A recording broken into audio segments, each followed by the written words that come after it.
Okay, so when I tell people that we're supposed to still be keeping the dietary laws as Christians, which is don't eat pork and shellfish, for examples, the most common objection I get is Acts chapter 10. Peter gets this vision, where all these unclean animals are shown to him, and he's told, Rise, Peter, kill and eat. Okay, now what people don't understand is you have to continue reading the whole chapter to see that Peter interprets the vision for you, and he tells you that it's actually about people, Gentiles being made clean. So I'm going to read this vision and show you how it's actually quoting a passage of Jeremiah in the Old Testament, and how it's actually about God sending hunters to find his lost sheep, and it's not about literal animals. Okay, so I'll just start with the vision itself. Acts chapter 10, starting verse 9. It says, On the morrow, as they went on their journey, and drew nigh unto the city, Peter went up upon the house to pray about the 6th hour.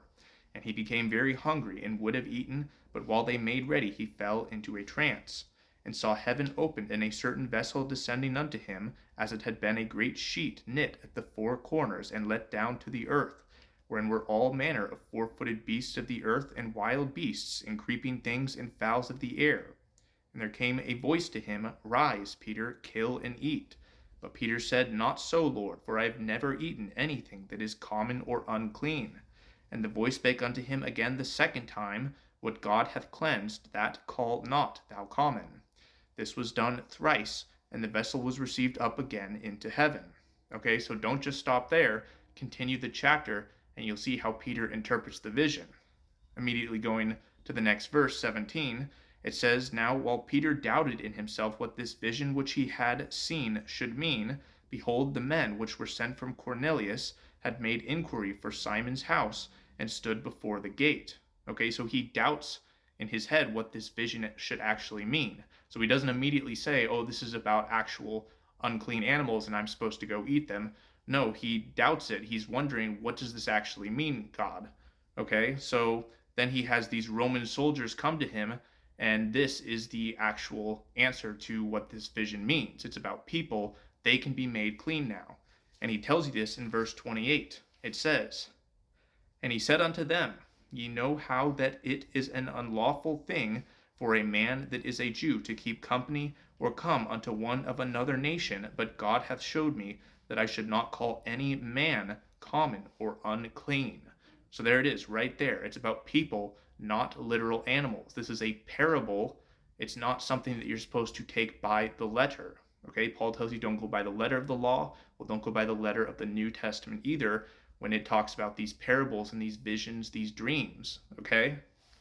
You keep going, verse 34. Then Peter opened his mouth and said, Of a truth, I perceive that God is no respecter of persons, but in every nation he that feareth him and worketh righteousness is accepted with him.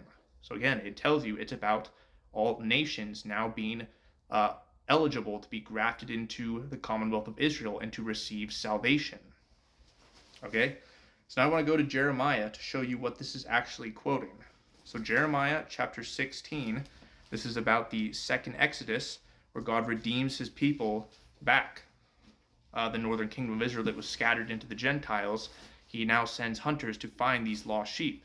So it says, Jeremiah 16, verse 14, it says, Therefore, behold, the days come, saith Jehovah, that it shall no more be said, The Lord liveth, that brought up the children of Israel out of the land of Egypt, but the Lord liveth, that brought up the children of Israel from the land of the north, and from all the lands whither he had driven them, and I will bring them again into their land that I gave unto their fathers.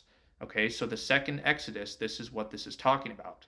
They're no longer going to be talking about the first Exodus, but they're going to be talking about the second Exodus, where he brings his people back from the north in all countries whither he had scattered them, referring to the Assyrian conquest of the northern kingdom of Israel in 722-21 BC.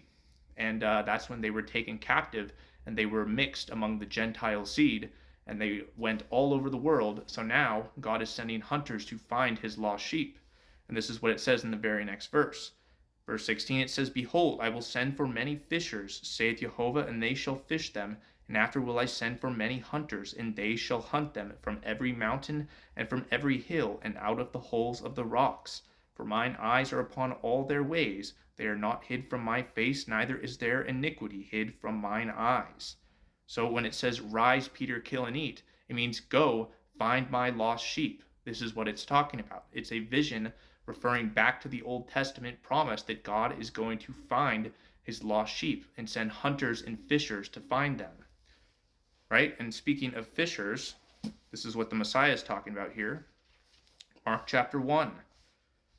Let's go to verse 17. And Yeshua said unto them, Come ye after me, and I will make you to become fishers of men. So it's about people. This is what the vision means. He's going to make us fishers of men. So when it says, Rise, Peter, kill and eat, it means go find the fish. Go fish for my people. Go hunt for my people.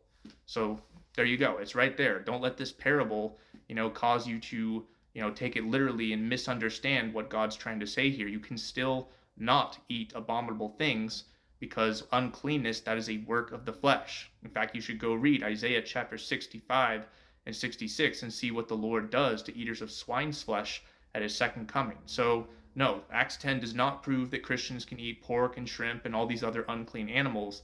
It's still a sin to eat today. Peter's vision is about people. So I hope that Old Testament example made it abundantly clear that this is what it's actually about.